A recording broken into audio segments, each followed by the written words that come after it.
सम्पूर्णमा नमस्कार। आज म पोखरा रामबजार वडा कार्यालय 15 खरे खोला हुँदै पोखरा 17 दुबिल्लामा रहेको प्रख्यात वनभोज स्थलको सानो भिडियोसँगै 15 र 17 जोड्ने पक्की मोटरेबल पुल सम्बन्धी केही कुराहरू देखाउन गइरहेको छु। यो अहिले देखिरहेको बाटो पोखराको रामबजार वडा कार्यालय 15 फुलबारी होटल हुँदै खरेखोला हुँदै 17 नम्बर वडामा रहेको दोबिल्लामा पुग्न सक्नुहुनेछ। यो बाटो हुँदै बागमारा, कोत्रे, पुणिटार पनि जान सक्नुहुनेछ र निर्मल पोखरी, भरत पोखरीसम्म पनि यो बाटो प्रयोग गर्न सक्नुहुनेछ। यो बाटो अहिले तीव्र गतिमा कालोपत्रेको काम पनि अघि बढिरहेको छ। पोखरा महानगरपालिका वडा नम्बर 15 र 17 लाई प्रत्यक्ष रूपमा जोड्ने पक्की मोटरेबल पुल निर्माण कार्य अन्तिम चरणमा पुगेको छ। यस पुलले वर्षौंदेखिको स्थानीय बासिन्दाको सहज यातायातको अपेक्षालाई पूरा गर्ने विश्वास गरिएको छ। प्राकृतिक सौन्दर्यले भरिएको यस क्षेत्रमा निर्माण भइरहेको मोटरेबल पुलले दुईवटा बीचको दूरी मात्र घटाउने छैन, स्थानीय र आसपास क्षेत्रको जनताको दैनिक आवतजावतलाई समेत सहज र सुरक्षित बनाउनेछ। पर्यटकको दृष्टिकोणले समेत यो परियोजना महत्त्वपूर्ण मानिएको छ।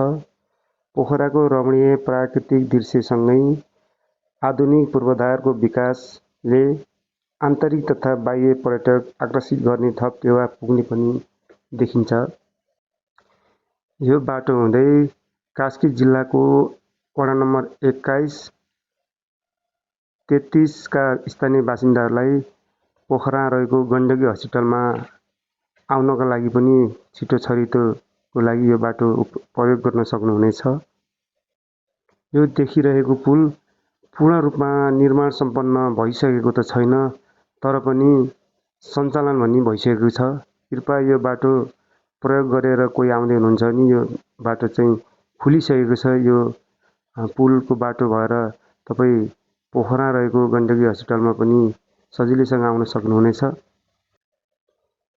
र पृथ्वी चोक भन्दा पूर्वपट्टिका स्थानीय बासिन्दाहरूलाई यो दोबिल्ला रहेको वनभोज स्थलमा आउनको लागि पनि सहज हुनेछ र यो बाटो हुँदै यो पुल प्रयोग गरी आउन सक्नुहुनेछ। पहिला बिरौटा हुँदै घुमेर आउनु पर्दथ्यो भने अहिले सिधा रामबजार हुँदै तल दोबिल्ला आउन सक्नुहुनेछ भन्ने जानकारी पनि गराउन चाहन्छु। हाल पुलसँगै पहुँच सडक निर्माण तथा कालोपत्रे कार्य पनि तीव्र गतिमा अगाडि बढिरहेको छ। सम्बन्धित निकायका अनुसार निर्माण कार्य सम्पन्न भएपछि स्थानीय बासिन्दाले सहज, सुरक्षित र छिटो यातायात सेवा प्राप्त गर्ने विश्वास गरिएको छ। विकासको नयाँ अध्याय लेख्दै अघि बढेको यो मोटरेबल पुल परियोजना पोखरा 15 र 17 का बासिन्दालाई मात्र नभई समग्र क्षेत्रको आर्थिक, सामाजिक तथा पर्यटन विकासको महत्त्वपूर्ण आधार बन्ने अपेक्षा पनि गरिएको छ। यो पुल सञ्चालनमा आएपछि किसान तथा व्यवसायहरू प्रत्यक्ष रूपमा लाभान्वित हुने अपेक्षा गरिएको छ। यसका साथै स्थानीय उत्पादनलाई बजारसम्म पुर्याउन समेत सकारात्मक प्रभाव पर्ने विश्वास पनि लिएको छ। यो देखिरहेको बाटो पोखरा 17 दोबिल्ला रहेको ड्रिम स्कुलको साइडपट्टिको बाटो हो।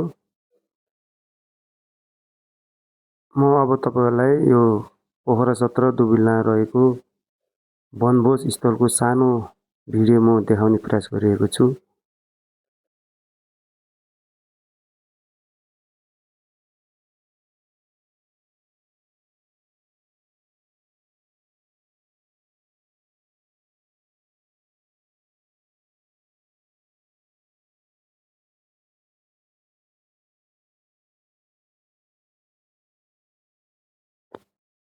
यो देखिएको दृश्य चाहिँ पोखरामा एकदम प्रख्यात रूपमा चलेको यो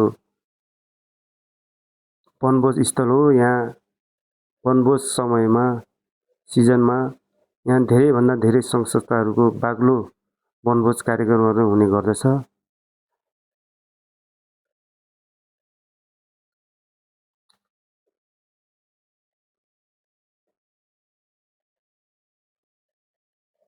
भिडियोमा देखिएको यो दृश्यहरूले विकास र समृद्धितर्फ अघि बढिरहेको पोखराको नयाँ परिचय पनि दिइरहेको भन्ने मलाई लाग्छ। ल साथी हो, आजको मेरो भिडियोमा यतिसम्म भिडियोहरू देखाउने जमर्को गरेँ। तपाईँलाई भिडियो हेरेर के कस्तो लाग्छ कृपया कमेन्ट लाइक पनि गरिदिन म सँगै अनुरोध गर्दछु। हस्, धन्यवाद।